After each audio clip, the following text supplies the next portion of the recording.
Hey guys, we have a special morning episode of Meet the Creator, and it's our honor to have this very special guest for AAPI Heritage Month. We have Pornsak Pichestshote joining us to talk about his career and the Heritage Month and also his Thai background. So, welcome, Pornsak. Hey, pleased to meet you guys. Hello, welcome to Hi, the show. You thanks. guys forgot one thing. He's an Eisner Award winner. Of course, of Oh course, he's an my Eisner gosh, Award we've winning been saying that writer. all week. Oh, Yeah. so good, guys. So again, thank you for your time, and I just wanted to get right in and start with kind of your origin story. Can you just talk about your Thai American roots and how you got into comic books? Yeah, it's funny. My parents are both Thai, but I was born in here in America in New York, and was here until about 12, and then mom and dad said, "Hey, we're gonna go to Thailand for a year." So we went off to Thailand, and then 1 year became 2 years, became 3 years, and me and my sisters were kind of like, "Oh God, we live in Thailand now." They just didn't want an argument, so that's how they decided to move us. So I think part of that, like just kind of being like swooped up out of America at an age without any preparation, I really kind of became obsessed with the person I might have been if I had stayed in America. And so I was looking for any lifelines I could to sort of American, kind of American culture that I was used to. And comic books was one of them. And comic books and television, but specifically comic books was an easy thing for me to get my hands on and read and reread. And also I would know the credits of all the creators. And a lot of times I would know that more than I would know what happened in the comics themselves. And that would eventually start my sort of love for storytelling. And that would eventually get me to DC Vertigo, which I was an editor at for 7 years. That would lead me to become a TV executive at DC Entertainment, which was at for 4 years until I finally decided to write my own comics and TV. And then that would lead to Infidel, The Good Asian, and Men's Best, and Dead Boy Detectives, and all that kind of stuff. Incredible, incredible. Yeah, let's talk about your time at Vertigo as an editor. Sure. That's a position that not too many Asian Americans have. The privilege of Yeah. doing. Can you talk about how your experience there informed later works such as The Good Asian? Yeah. I mean, it's hard for me to separate. Vertigo is such a part of my DNA. It's really hard for me to separate it from like everything else that I do. I think one of the things that helped. I mean, there's not that many Asians sort of in Vertigo, but the ones that are there are like they're very high shoes to fill. Cliff Chang was an assistant editor there for a while. Jenny Lee, who's now gone on to edit films, and she's edited so many like sort of iconic comics in and of herself. I think one of the things that it helped me, a lot of the books that I worked on, stuff like The Losers, stuff like Human Target, Aaron and Ahmed. I worked on a lot of books, and they're partly my interests too, but I also think we kind of found each other because they were my interests. There are books that found a way to use genre and these adventure stories, these genre stories to talk about politics or talk about the world in a way. And so it really gave me a sense on sort of how different people approach that. And one of the things I learned, and I think this was something Mike Carey had said, it's all about where you plant your flag. If you plant your flag in sort of fertile political soil, you can have stories that are about political or social or social subjects with a social consciousness without having to editorialize. The best example of that is The West Wing. You know, Sam and CJ can have a conversation about pardoning turkeys, but because it's set in the West Wing, it has a deeper political ramification, a political interpretation of it, and the writer doesn't have to work in order to do that. It's there just sort of in the setting, and Mhm. and so that was one of the things I learned at Vertigo, that if you set it in the right soil, the job isn't how do I make a political analogy with the story. It's how do I not make a political analogy? How do I keep it from getting too politicized? How do I have just the characters be characters? And then the politics and all and the social world that they live in kind of becomes apparent through that. And that's one of the big things sort of I learned at Vertigo, just in terms of how I approach my work. But there's so much.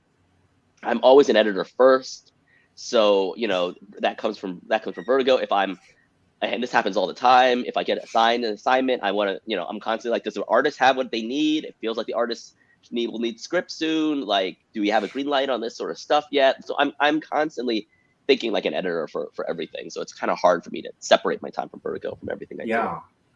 No, I mean, so let's talk about how the Good Asian project came together. Um, how did you bring that team together? Talk about, because it came out right around the height of the pandemic, Yeah. and so I'm just wondering if the pandemic kind of motivated you to do the story, or if you had it already in place and it just was the timing was right. No, I definitely already had it in place. I'd had it in place for a few years. I want to say at least since 2018, because I think when we finished Infidel, I knew The Good Asian was going to be my next project, and so it would be 2021 when The Good Asian came out. And so in terms of like bringing the team together, I might be unique in a sense of like the first person I go to is, I think most writers, the first person they go to is an artist. Historically for my books, the first person I go to is an editor. And so I went to Will Dennis, who's one of my closest friends in comics, one of my closest friends, period. And he's also happens to be, if not one of the best editors in comics, definitely the best crime editor in comics. Like he's just works at such that high level. And he just got nominated for an Eisner for the Distillery Devil's Cut sort of anthology just yesterday. And so he's, if not the best editor in comics, one of three. And he loves crime fiction. And so I knew that there was nobody better to edit this, and that he could keep me honest in terms of like what, I knew what I wanted to bring in terms of the quote unquote Asianness of the project and what it was to explore. But he could keep me honest in terms of like the crime aspect of the comics, make sure it was a good crime fiction book, because he's edited Brian Azzarello and Jason Aaron and like, all these sort of greats, Joe Kubert. And so that was my first stop. From there, we went to look for an artist, and we were kind of like, who is sort of like, who's like an Asian Darwin Cook, because that's kind of like the vibe that we wanted. And then Will was just like, why don't we just talk to Cliff Chang, who was a friend of both of ours. And I was like, Cliff's too busy. He's doing all this stuff. It's like, yeah, let's talk to Cliff. Like, so we talked to him, and Cliff loved the project, but he was in fact too busy. He was doing at what would become at the time Catwoman Lonely City, which he wrote, drew, colored, and lettered. So it was like a 5 full-time jobs, so that he was kind of doing all at once. So he's way too busy. But he says like, well, let me keep an eye out.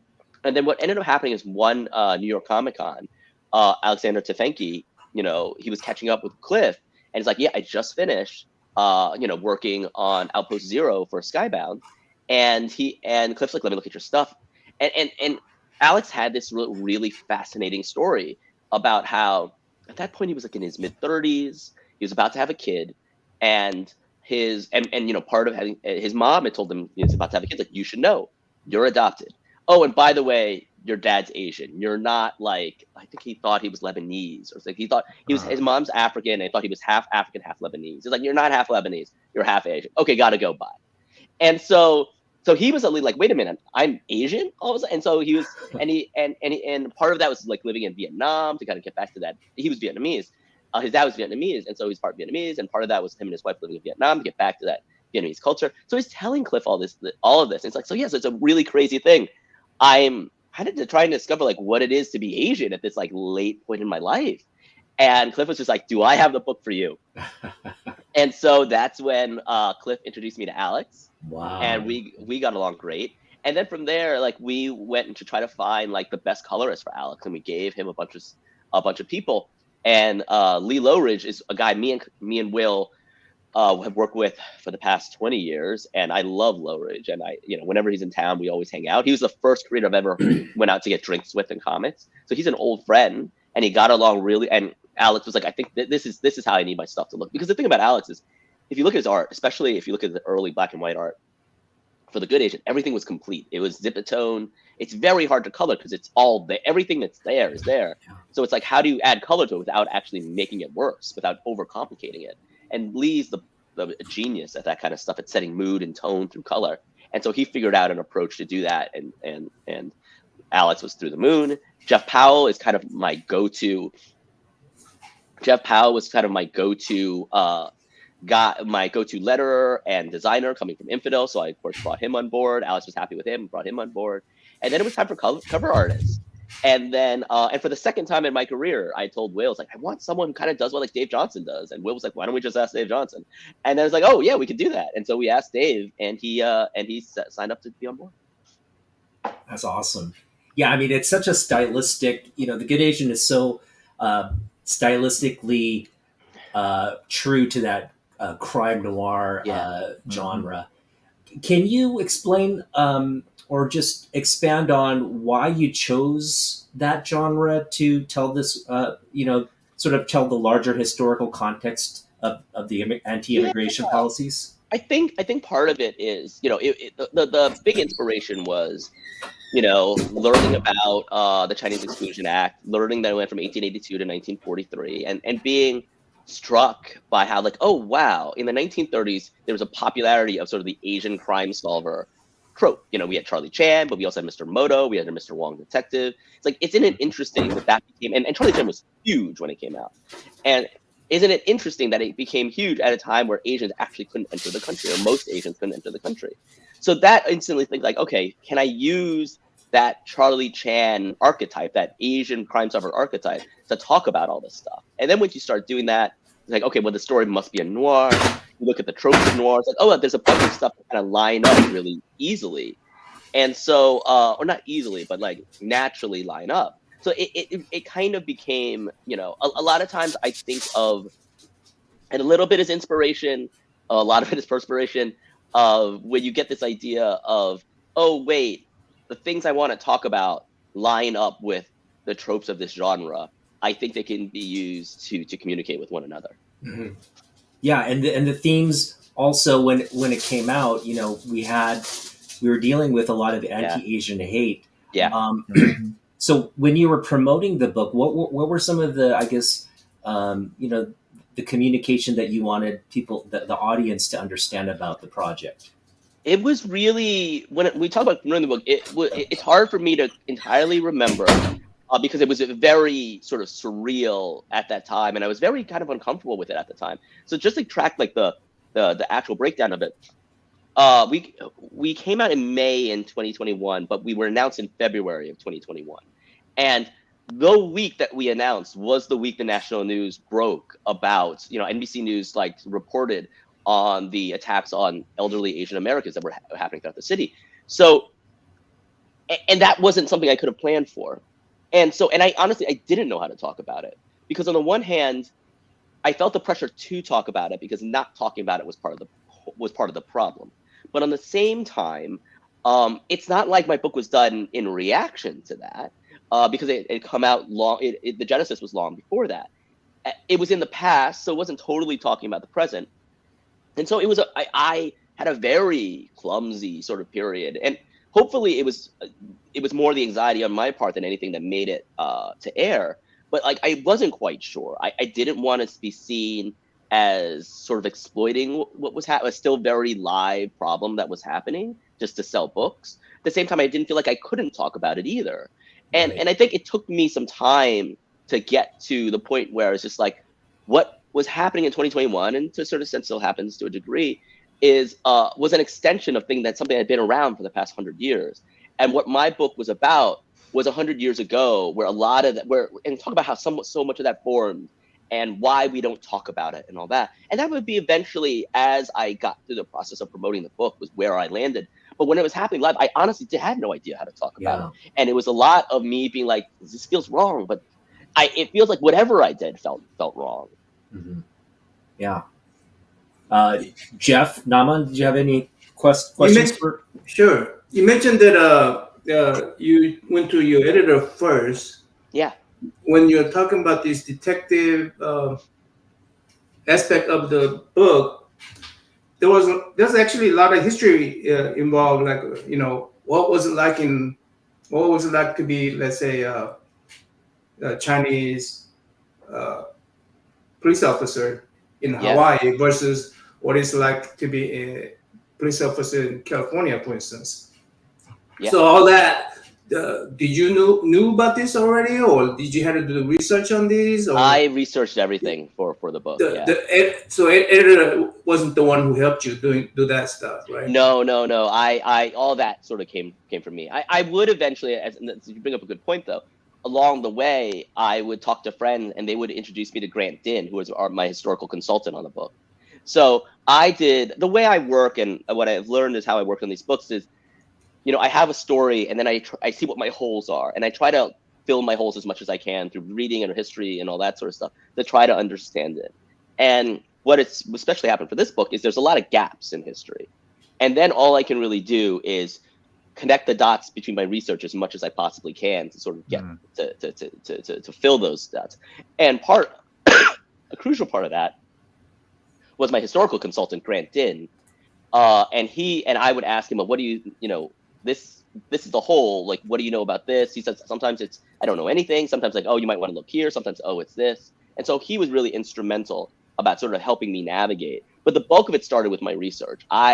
It wasn't a place where I could be like, here's my question. A lot of times I had to, I need researcher to even figure out what the questions were. Mm-hmm. Now, Edison, the protagonist in this story, he's someone who's sort of caught between, two identities, two worlds. He's an Asian who was raised in a upper class, household by a white father. He's a very complex character. Can you talk about what inspired you to develop his arc, his story? What inspired me to develop his story? I think it was starting with what it would take to be an Asian police detective at the time. And then once I started there, and that's where Changapana came in. Changapana was a real life inspiration for Charlie Chan. And, he only got to where he was because of white patronage.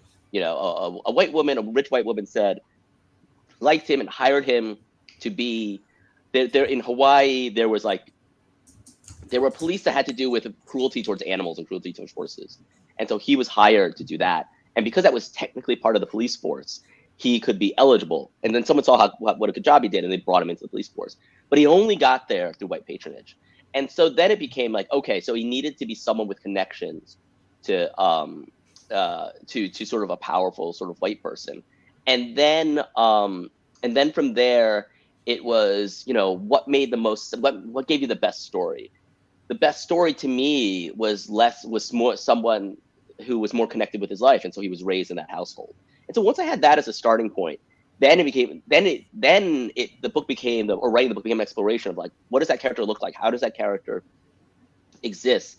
And what do I relate to about that character? And one of the things I found I related to is that, like, I'm a Thai American. As I mentioned, I grew up in America, but for 5 years of my life, I lived in Thailand. And then I came back kind of as an adult to this America that I lived in when I was a kid. And in that time, in high school, one of the things I found is a lot of Asian Americans found their sense of identity. There was Asian American clubs or all that sort of stuff. And I never really had that. I went to school in Asia. And so for me, coming in, there's a lot, and to this day, there's a bit where I'm always trying to find my place with other Asian Americans. And what I would learn is, to the people I've talked to, that was a very common theme. Like, what is their place amongst Asian Americans? Is there anything that, and as we all know, you could talk about Latinos, and Latinos involve people from many different countries, and in fact, many different cultures, but at least they're all tied by language. Asians aren't even that, right? So it's different cultures, not even tied by language. So what do they really have in common? And so one of the things that in the conversation I was having is like, so many Asian Americans I knew was having like, how am I Asian American? What makes me Asian American? And that kind of led to the title, The Good Asian. And so all of that kind of all tied together. And so it was something I could very much connect with Edison on as I was trying to explore what that character was, and definitely informed how I explored that character. Mm-hmm. Wonderful. So you have a current book that you're working on, Man's Best. Yes. Can you tell? So for our audience that might not be following the Man's Best, can you just kind of summarize what the project is about? Sure. Man's Best is completely different from anything I've done. It's not a crime book. It's not a horror book. It's Homeward Bound in Space. It's about these 3 emotional support animals. They live in a spaceship, and the spaceship crash lands on an alien planet. And then aliens come and they swoop up their owner and the captain, And now these animals have got to rescue their humans, and they put on their little mech suits and they go across this alien planet to do that. And it's meant to be swashbuckling and adventurous, but it's also very much to me about friendship and what friendship looks like in a time of crisis. And it's very much a reaction of living in going through COVID and having sort of going through this time of crisis and watching how it affected me and my friends and the relationships of people that I love. And so it's meant to sort of explore these bigger themes in a sort of very accessible way, where hopefully, depending on who you read it, how different audiences will get different things when they read it. It's meant to be in a way that it's written for adults, but it's done in such a way that children can, 5 or 6 year olds can kind of, not have to be warned away from it, like most of my books. So that's and it's coming out through Boom. It's 5 issues long. 2 issues have already come out. I think the 3rd issue comes out next week or the week after. Mm-hmm. I should really check that. The 3rd issue, I'm working with Jesse Lonergan, who, if you're not familiar with Jesse's work, he's a genius. Should I play this? Should I play the trailer? Let's play the trailer while yeah. he talks about it. Awesome. But Jesse is a genius, and the things that Jesse does with the comic book page are so brilliant and advanced, and he really plays with the forum. So you'll be able to watch Jesse. To me, the book is a chance to work with Jesse, who I do think is one of the most singular voices in comics working today, and we're both doing something a little different from what we normally do, and I really hope people like it. Yeah. I was about to say that this is a real contrast from the Good Asian. Good Asian, Infidel, and so far what she's done so far. But I've actually read the first 2 issues, and I've been really enjoying it. Thank you. So. Thank you. It's a ton of how many issues are out? 2 issues are out right now. 2 issues. It's gonna be 5. It's a mini. It's gonna be 5 issues. Yep. So in terms of this story, you're currently, kind of, is it all written, or are you kind of doing it as you're going, as the run is going, or where are you in terms of... I was writing it as the run is going, but at this point I finished all the scripts. And this point actually Jesse's done all the art. So it's just the lettering that still needs to be done. So it's all kind of like ready to go. That's great. Well, I got a question for him. So I've heard that you're writing a script for The Good Asian or something like that. Yep. Adapting The Good Asian or trying to adapt The Good Asian for television. And so we're I can't talk too much about it, but I think what's public is we're working with MRC, the studio behind my mom's favorite show, Ozark, and Atomic Monster, that's James Wan's production company, and the guys over at 3 Arts who manage me. And and we're all working together on the television adaptation. Incredible. Wow. Looking forward to that. Yeah. All right. Yeah. Hey, Kyle. Jeff, you got any other questions? Yeah, and I got another one. There was a rumor going around that James Wan was interested in Infidel. Was that true, or was... No. So James Wan is interested in The Good Asian. So Infidel was optioned through Sony a few years back when it came out. But James Wan was more about Good Asian. Okay. Yeah. Now we realize you're very busy with all these projects, but are you making plans to, I guess, join the con circuit at some point, so where you can maybe engage with fans? Yeah. At this point, I have a pretty routine con schedule. I don't know how, I actually have no idea how open it is to the public, but I'll be at ALA, which is I think this month, end of June, beginning of July. I'll be at ALA, which is the American Librarians Association, their convention in San Diego. Then I'll be back at the end of July for San Diego Comic-Con. I will be at New York Comic-Con in October. And those are kind of my shows. I've started to pick up doing Comics Pro, but I generally do those 4 shows a year. And if any show wants to invite me out, I'll totally go. I'm very bad at organizing travel. Let me ask you, before the Eisen, no, I want to say right word before the Eisen Award, what is it like to be a creator before that and after that? What change has that made for you? It's a good question. I don't know what I mean. I think the Eisner helped me get some more invitations to, pitch on stuff, or people coming to me to want, basically it's editors who wanted to work with me. They can convince their bosses that to hire me. I think that helped with the Eisner. But honestly, more than anything else, everything else is kind of the same. I think I asked Alex the same question. Alex Tefengi, my artist, and I asked him, like, does it uh give him, does it do anything? And for him, he sort of said, and leave it to my artist to find the best words for it. He's whenever he looks at the ward, he knows that he's here for a reason, and I think that sums it up best. I think that's what that award means to me more than anything. That I'm kind of here for a reason. Yeah, I mean, that confirms for you, huh? Awesome. Yeah, you're in a special group of of industry professionals that are, that the highest at their game. I also, related to that, want to ask you, who are some of your maybe growing up or your contemporary? Who are some of the creators in the industry of Asian heritage that have informed your work or inspire you, or your favorites? Yeah, I mean, Gene Yang is definitely, it's hard not to look at someone like Gene Yang as an influence. I love what Mariko Tamaki is doing. I have a really great admiration for the things that Greg Pak has done. There's a ton of sort of great Asian creators out there. A lot of them are cartoonists. John Pham, Derek Kerr Kim. Jeremy Holt is a great writer. I'm a big fan of Pakistani writer Samar Prasada, who's doing some stuff at Marvel right now. There's a lot of, and then you look at people like Marjorie Liu, who's doing such fantastic work. I mean, there's just so many Asians doing fantastic, and those are just the writers. Like, once you get started with the artists, like, forget about it. There's so many fantastic Asian artists. Jason Liu is doing some great stuff. So there's tons of people that sort of inspire me. Probably my earliest inspiration in terms of that might be Gene Yang, though.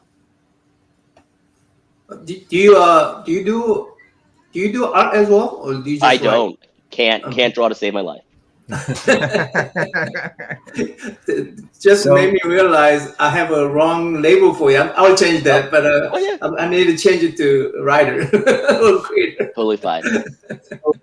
This is AAPI Heritage Month, and it's really a month to showcase our community, our history, and for this channel specifically, we want to highlight the great work that Asian Americans and Asian creators are doing in the industry.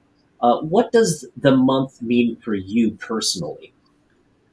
Wow, it's a big question. I think the month means, honestly, it's a good time to get some good food, but it also means a time to just. I think part of what I was sort of saying earlier is that I think, certainly myself, I think all Asian Americans are still trying to define what sort of Asian American means and what their relationship is to that. So I think for me it's a time to kind of, it's a weird push and pull where it's something I feel like I know, but also I'm very aware that I don't know. And it's a time to, to listen more than anything else and sort of expand what my definition is. Mm-hmm. Yeah, I mean, you made a great point. We're kind of Asians are kind of dumped into this, category, but we're so diverse. We're so many as well. Yeah. We take a big portion of the global population. So you're, growing up in Thailand, you talk about, your culture there, because Thailand is such a unique culture. It's got a unique language. Yeah. It's got a unique geography. What was it like to grow up there, and how does that experience help you here as a professional in America? It's a really good question. I mean, much like my time at Vertigo, it's almost hard to extract. It's such a part of who I am. It's almost hard to extract, like, what it added and how it influenced me. I think part of what living in sort of what a developing nation as Thailand is called, as I was growing up, they were called third world countries, is that you realize that Americans have, and this isn't always a bad thing, It can be a bad thing, but it's sometimes a good thing too. There's a sense of entitlement around America. They're entitled, life, liberty, the pursuit of happiness. That isn't seen as a right, as an entitlement in other countries. It's definitely not necessarily seen as a right as a developing country. And so I think that kind of helped me, get a certain perspective of, oh, there are certain things that won't be handed to me. Like if you're Thai, you don't expect your culture, to be represented, because it's such a small country. You'll see if Thailand's mentioned at all, it's a exotic location for an episode, an hour, a season of television, but it's seen as something sort of exotic, foreign place. You see the language, for a long time, it was whenever a character needed to reference an obscure language, they would be speaking in Thai, and so you're not. I got used to not being obliged to anything. And so if you want people to sort of notice, you kind of have to sort of make the space for it. So I think that was a big part of sort of Thai culture. But like so much stuff, like I'm coming to terms with my Thai culture and what is typical of Thai culture and the stuff I was growing up around. I mean, I was really lucky to get a chance to get into some of that and what it was like being Thai American specifically. I did a book called Sandman Universe Dead Boy Detectives, which is about sort of Dead Boy Detectives, if anyone doesn't know, is about these. It was created by Neil Gaiman about these two ghosts, both around 12 years old, that die 100 years apart, and now their ghosts are best friends and they solve crimes together. And they're not particularly good at it, but they have fun. And part of the book that I did was I had them met Thai ghosts, and Thai ghosts are these terrifying, very messed up, very weird, creatures from folklore. And so getting to meld both of those two together, it gave me a chance to talk about how being Thai American might be different from being Asian American and talk a little bit about sort of Thai culture. So that was, and that's, out right now. Dead Boy Detectives also has a show on Netflix right now. So it's a little bit tied to that. But that was a chance to kind of, incorporate some of that stuff in. But, a lot of that sort of stuff, how does being an Asian American influence me? How does being a Thai American influence me? A lot of that stuff it feels like is a work in progress. I'm still trying to figure that out. Mm-hmm. Mm. Now you're there in Los. Okay, go ahead, Joe. Go ahead. But any aspiration to write a long form novel or something like that for you, or is there a different skill set? A novel, I would love to one day. I don't know when I will get to the point where I'll have the courage enough to do that. It's that I have no one else to hide behind, and so it's just me. And so, I don't know. I would love to. And I actually started off as a prose writer, short fiction prose writer. But an actual novel, I don't know. I'll be curious when I feel confident enough to do that.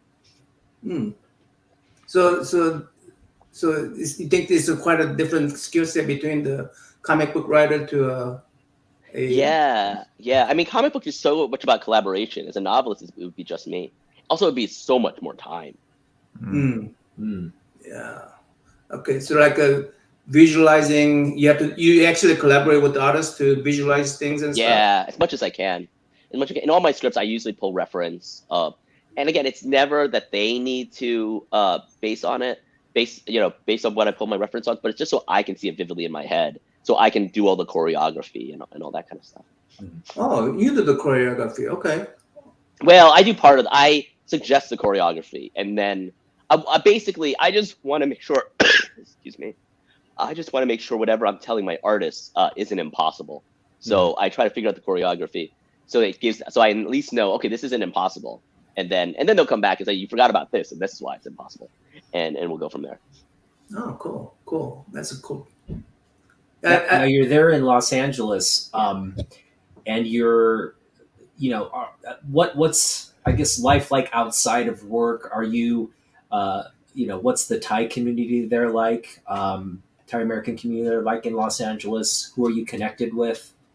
I mean, I'm mostly connected with a lot of. I mean, I'm a lot of my friend group are writers. I'm constantly, and I think I've done a decent job about this. A couple of years ago, I realized all my friends are writers. I need to branch that out a little bit. And so I've been spending more time with people who aren't writers. I definitely have a group of Thai Americans that I see, but there is a core group of like Asian American. Good chunk of them are writers, but not all of them are writers that I sort of hang out with. And that's kind of sort of my social circle. And then part of LA is work is part of doing the social scene. And so there's a lot of people I've worked with that I try to catch up with and all that kind of good stuff. Mm-hmm. Wonderful. Well, I got a question for him real quick. Sure. Well, I know you can't really talk about it much, but if you had a chance to dreamcast the Good Asian, who would you cast for the role? Yeah. I can't talk about that because I am trying to make an adaptation going. Right. I shouldn't talk about that. I do have very concrete ideas, but I shouldn't talk about any of that stuff. Yeah. Kind of figured you would have to answer like that. So yeah. So yeah. I mean, I actually had another question for him. So you were saying Infidel was Sony was interested in it? Yeah, Columbia Pictures, that was a division of Sony Entertainment. Right. So is it like, did it fall through, or is it on its way? Probably can't totally talk about that. Probably can't talk about that either, right? So. Yeah, let's stick to the stuff you can talk about, Jeff. Yeah. Right. So yeah, we are definitely wanting to maybe have you back on next year if that's possible. Just catch up, okay? Yeah. And Hyung, if there aren't any questions in the chat, do we have any questions from the chat? No, there's a lot of admiration. I met Pornsak 3 times, and Inchopi met Pornsak 3 times. I appreciate that. Extremely approachable, receptive, and kind. Go ahead. I'm sorry, go ahead. I think E had a question. I think E had one. I found E's. I think E's a quit. Yeah. Okay. I think. I'm doing the research. You get a chance to insert into the story. Oh my god, I feel like there's tons. It's a hard question to answer because part of the reason why I did the text stuff in the back was to include everything that I couldn't fit into the story. I know there's stuff I couldn't fit into the text sections as well. The question is, though, do I remember what that stuff is? The answer is yes. There were tons. The bigger question is, like, do I remember any of it? It would have been nice to get more into the Chinatown Squad, which was the police that sort of monitored Chinatown at the time. I originally, in the story, there was an early idea. I never actually hit script, but there was an early idea of, like, doing something from, O'Malley, the Chinatown Squad detective's perspective, to get a little bit of that perspective a little bit. But as you're doing the story math, it didn't make sense, and it wasn't as important as other aspects of it. Mm-hmm. I think those are the first things that come to mind. And there's some other and there's other stuff that didn't take place in the 1930s that I would hopefully like to get into in potential sequels. Mm-hmm. Yeah, I was gonna ask if there was gonna be a spin-off to the Good Asian anyway. So that pretty much answered it. I think I've said this publicly. I am writing, in theory. I'm researching a sequel right now. Really? Okay. Yeah, the research process is slow and long. I'm excited. I'm behind on it, but I am in fact researching it. Oh, so you go ahead. Are you? Is the main character returning? Yes, I think I can say that. Yes. Yeah, okay. Good. Yeah. Another one of those. I can't answer that. I mean, this is kind of related in terms of the question, but like you said, like we mentioned, Good Asian came out at the height of the pandemic, and at the timing when all this anti-Asian sentiment over the coronavirus was playing out. And I'm sure that's informed you for future projects where you maybe will deal with the political landscape. Just can you talk about how your plans for maybe approaching political topics in your work for future projects, and how you will handle that, maybe not in the Asian American context, but in the larger sort of American political context? I mean, it's hard to say, right? And to a certain degree, politics informs everything I write, even something down to man's best. And so a lot of it for me, where I get sort of my impetus from, is the conversations I think people should be having. And it starts there. And then it's the opportunities that I have, the genres I have access to, the people I have access to talk about that sort of stuff. And that's kind of my approach, but it starts real. You'll get pitch stuff, and some stuff is shorter and some stuff is longer. But for me, it's always, what are the conversations we should be having? And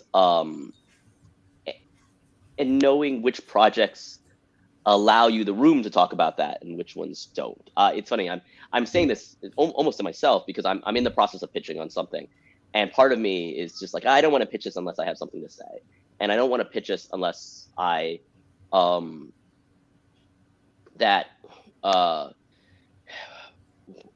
what I have to say is unique to what I'm pitching on. Mm-hmm. And so a lot of that is, I have to hit those two things. And then for me, after that, it's all right, but can I tell something that's actually fun, that's thrilling, that hits the notes you want to hit from the genre itself? And that's a little bit of the math of so as a result, I feel like there's a lot of design, a lot of story design that comes when I start a project. And then the scripting sort of happens after that. Yeah, we're looking forward to any future projects. Thanks. So yeah, I know we're a little bit on time today, so I guess we'll just end with can you give us a little synopsis of the upcoming, because it's going to be out in people's local comic book shops next week, but the sort of a preview of the current issue on Man's Best. Yeah, Man's Best 3 by Jesse Lonergan. Again, it's our Homeward Bound in Space. Issue 3 is really fun. It's where Jesse really gets to let loose, and I think it's when me and Jesse really start to jive, and he's just going to do some crazy stuff. Part of the goal for the book was almost to write an ultimate Jesse Lonergan book, to do everything that I love and what he does and put it all in one book. And I feel like with issue 3, we start I feel like I start to fulfill the promise of that. So I'm really excited about all the craziness that sort of happens in there and everything that Jesse does. I'm super, super excited. I can't wait to see what people think about it. So that's coming out. I think it's next week. If not, it's the week after. And then I also have I did a short story that I totally forgot to tell anybody about in the latest issue of Aliens Black, White, and Blood. So I did like a short story for them, for Marvel. Nice. And then I just announced yesterday I'm doing a one-shot for Mark Waid and Dan Mora's Absolute Power crossover. They wanted an issue from Failsafe's perspective, which is a character that Chip Starsky and I think Mike Hawthorne created, or maybe Jorge Jimenez created. But they came to me, my friends at DC, because I used to work there, came to me and says, like, we need a story about sociopathic Batman. Do you want to write it? It's like, I totally want to write sociopathic Batman. Okay. So it is a story. It's 20 pages told from the perspective of sociopathic Batman.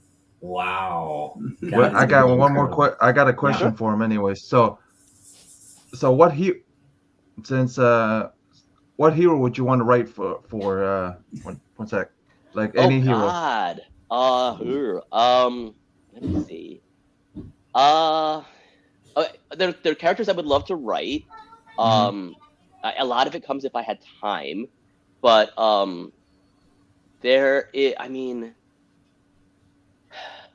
I feel like I would love to do a Superman story. I love to do a Batman story. I have a small idea of a Wonder Woman story. Over at Marvel, it's a little off the beaten path. I have an idea for Doctor Strange stories. I have the idea for Shang-Chi stories. I also would like to do a Spider-Man story at least once, because that was such an influential character. I don't even know what that would be. That'd be cool.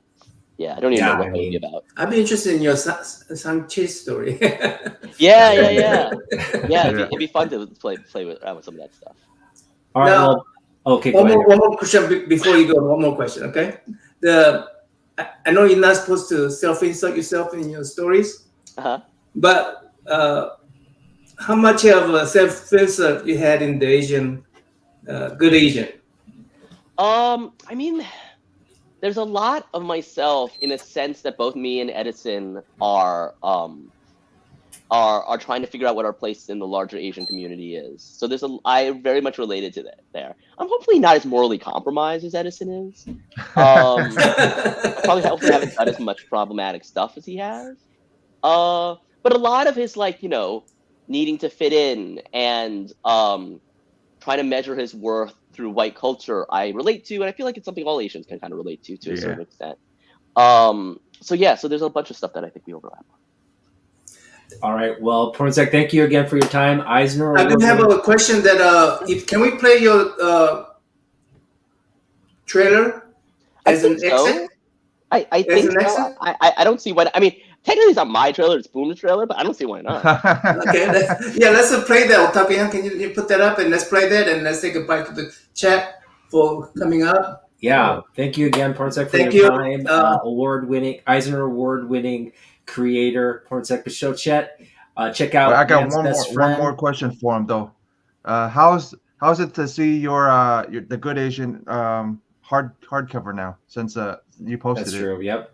Oh yeah, I mean, I love that hardcover so much. I mean, we just got nominated for an Eisner for I think Best Graphic Album Reprint or something like that, and that award totally goes to Jeff Powell. Jeff Powell, our designer, just like everyone who looks at that book thinks it's gorgeous. And as all Jeff, I can take no credit for that, but I will take the sales gratefully. But Jeff did a fantastic job on that. As far as I'm concerned, that nomination is Jeff's nomination. I'm so happy for him. He deserves it. And go check out Pornsak at San Diego Comic-Con and New York Comic-Con coming up later this year. Thank you so much for your time. And again, we wish you all the best of luck. Thank you. Bye, guys. Great talking. Bye.